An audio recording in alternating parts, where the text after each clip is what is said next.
मध्य प्रदेश में सीटों के मुद्दे पर पैदा हुई कांग्रेस और सपा के बीच की रार के अब खत्म होने के आसार बन रहे हैं। दोनों पार्टियों के शीर्ष नेतृत्व की आपस में बातचीत के बाद इसके स्पष्ट संकेत मिले हैं। सपा अध्यक्ष अखिलेश यादव ने भी रविवार को मध्य प्रदेश के अपने पार्टी पदाधिकारियों के साथ बैठक कर सीटवार तैयारियों का जायजा लिया। माना जा रहा है कि कांग्रेस और सपा के बीच मिलकर चुनाव लड़ने की बाबत आधिकारिक घोषणा अगले 1-2 दिन में हो सकती है। मध्य प्रदेश में सपा और कांग्रेस के बीच सीटों को लेकर काफी समय से वार्ता चल रही थी। शुरुआती बातचीत इंडिया गठबंधन में सपा के प्रतिनिधि जावेद अली खान ने की। इसके बाद साझेदारी पर बातचीत की कमान सपा की ओर से प्रोफेसर राम गोपाल यादव और कांग्रेस की ओर से रणदीप सुरजेवाला ने संभाली। दोनों के बीच कई राउंड बातचीत हुई। सपा नेतृत्व को बताया गया कि नवरात्र में कांग्रेस की ओर से आने वाली पहली सूची में ही सपा प्रत्याशियों के नाम भी शामिल होंगे।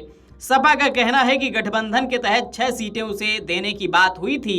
हालांकि सपा ने 2 सीटें और भी मांगी थीं। लेकिन पहली सूची में सपा प्रत्याशियों के नाम घोषित न किए जाने पर दोनों ओर से तल्खियां बढ़ गई हैं। एक दूसरे के नेताओं के खिलाफ स्तरहीन आपत्तिजनक बयान तक दिए गए। इसी दौरान बताते हैं कि कांग्रेस अध्यक्ष मल्लिकार्जुन खड़गे और अखिलेश यादव एक दूसरे के संपर्क में आए। इसके बाद अखिलेश ने भी कहा कि कांग्रेस नेतृत्व कोई बात कहेगा तो उन्हें माननी ही पड़ेगी। सूत्र बताते हैं कि संपर्क के बाद से ही ये तय हो गया था कि सीटों को लेकर सपा के साथ जो बात हुई है उसका पालन होगा, लेकिन पहले डैमेज कंट्रोल कर लिया जाए।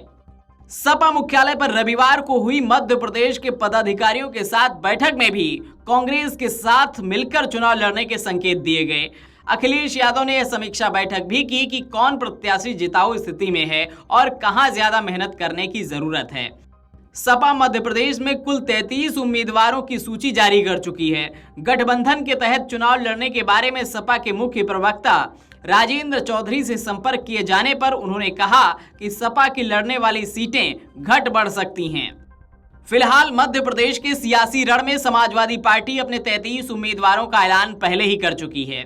अब अगर दोनों दलों के बीच कुछ बातचीत के जरिए सीटों को लेकर हल निकलता है तो सपा नई सूची जारी करेगी। लेकिन मीटिंग के बाद सपा की तरफ से ऐसे संकेत मिले हैं कि दोनों दलों के नेतृत्व में सीटों को लेकर सहमति बनी है और कांग्रेस इसलिए भी सपा की बात मानने पर राजी हो सकती है क्योंकि 24 की लड़ाई में यूपी की राजनीति में सपा की अहमियत सबको पता है।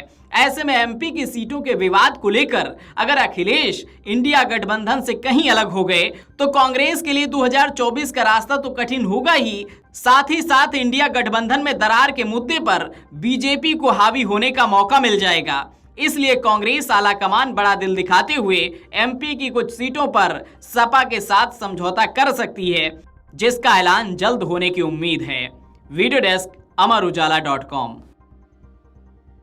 अगर आप ये वीडियो YouTube पर देख रहे हैं तो हमारे चैनल को सब्सक्राइब करें और बेल आइकन को दबाना ना भूलें। अगर आप Facebook पर ये वीडियो देख रहे हैं तो हमारे पेज को लाइक करें।